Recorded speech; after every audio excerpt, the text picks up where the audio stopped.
Di tengah hiruk-pikuk permasalahan kasus dugaan keracunan makan bergizi gratis di berbagai wilayah di Indonesia, di Palembang, Sumatera Selatan, program makan bergizi gratis berjalan lancar dengan menu bervariasi dan disambut baik siswa. Di SMP Negeri 33 Palembang, program MBG telah diinisiasi sejak 6 Januari 2025. Pihak sekolah menyampaikan sejauh ini tidak ditemukan permasalahan serius terkait menu makanan bergizi gratis yang dikonsumsi siswa. Malahan, para siswa selalu antusias menyantap menu yang dibagikan. Setiap harinya menu-menu MBG yang disajikan terus bervariasi.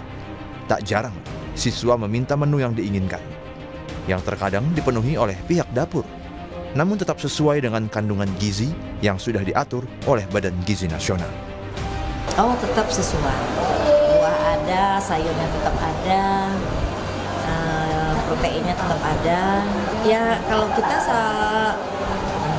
sudah sebelum dibagikan anak kan kita cek. Sebelum mereka membawa ke kelas berapa itu ada kita cek. Di Bandar Lampung, salah satu dapur yang mempersiapkan MBG memperlihatkan proses penyajian MBG mulai dari langkah sterilisasi hingga distribusi. Dapur ini setiap harinya menyajikan sekitar 4.000 MBG kepada siswa SD hingga SMA.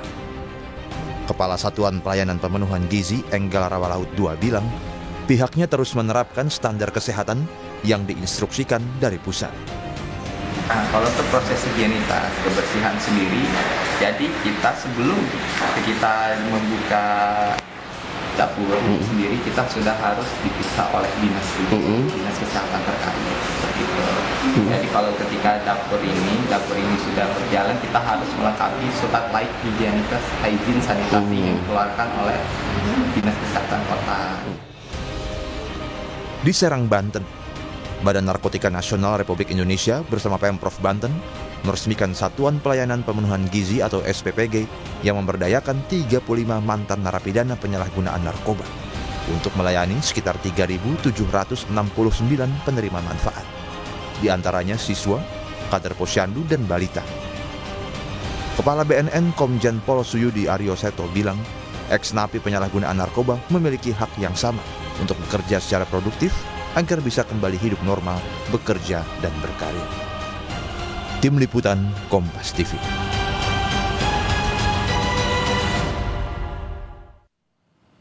Saudara, di tengah maraknya kasus keracunan MBG, banyak juga dapur MBG yang punya standar ketat dari mulai pembuatan hingga penyaluran makanan. Saat ini jurnalis Kompas TV Niko Anggriawan dan juga juru kamera Gahniar Febrian berada di Satuan Pelayanan Pemenuhan Gizi atau SPPG Palmerah, Jakarta. Selamat pagi, Niko. Bagaimana sebenarnya penerapan standar mutu MBG di sana? Seperti apa dapurnya?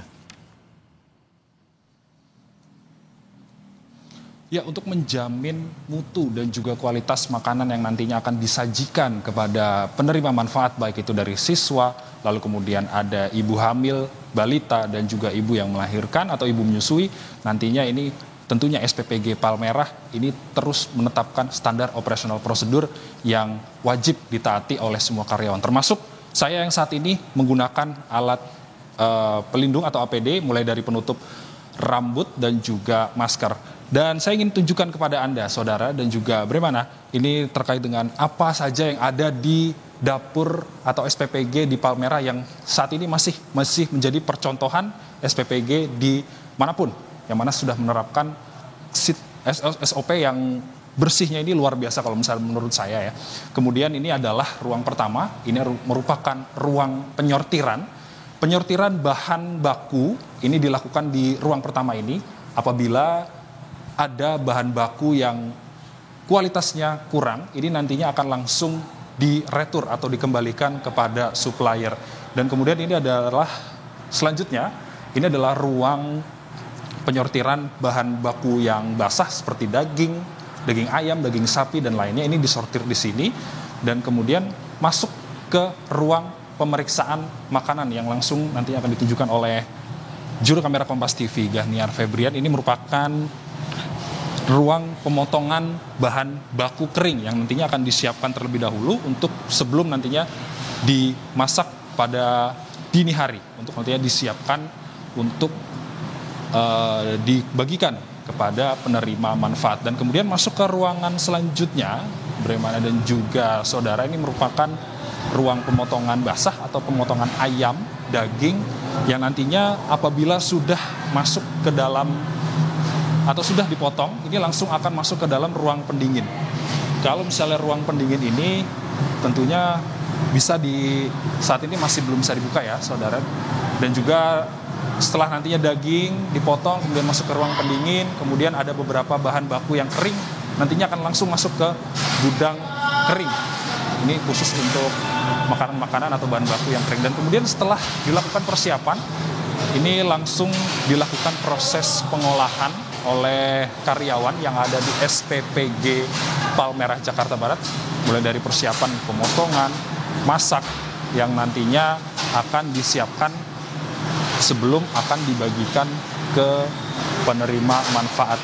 Dan ini mulai bisa kita lihat saudara, ada yang sedang memisahkan anggur, disortir seperti itu, yang mana yang nantinya bagus untuk dikonsumsi oleh penerima manfaat. Dan kemudian menunya pada pagi hari ini adalah, misalnya kita bisa tunjukkan, ada telur, kemudian ada nasi, ada buah yang tentunya sesuai dengan angka kecukupan gizi yang harus diikuti sesuai dengan standar, baik itu mulai dari kalori, kemudian karbohidrat, kemudian gula, yang nantinya disesuaikan dengan kelompok umur penerima manfaat. Ada beberapa kelompok umur yang tadi sudah disampaikan oleh Kepala SPPG, tadi sempat kami berbincang-bincang sebentar. Di antaranya adalah kelompok penerima dari balita, lalu kemudian ibu menyusui, lalu kemudian ada ibu hamil, kemudian ini ada kelas 1 SD, kemudian ada SMA, SMP, SMA yang nantinya mendapatkan makan bergizi gratis. Dan kemudian hingga saat ini ada sekitar 12 sekolah yang ditujukan untuk mendapatkan program makanan bergizi gratis di Jakarta Barat melalui SPPG Palmerah ini. Kemudian nantinya ada juga 3 posyandu. Total proses porsi pembuatan makanan di SPPG Palmerah ini ada 3.718 porsi. Bremana kembali ke studio. Inilah yang bisa dicontoh oleh seluruh SPPG penyalur MBG tentunya supaya makanan yang disalurkan ke siswa bisa berkualitas. Terima kasih Niko Anggriawan dan juga juru kamera Gahniar Febrian dari Palmerah Jakarta. Selamat bertugas kembali.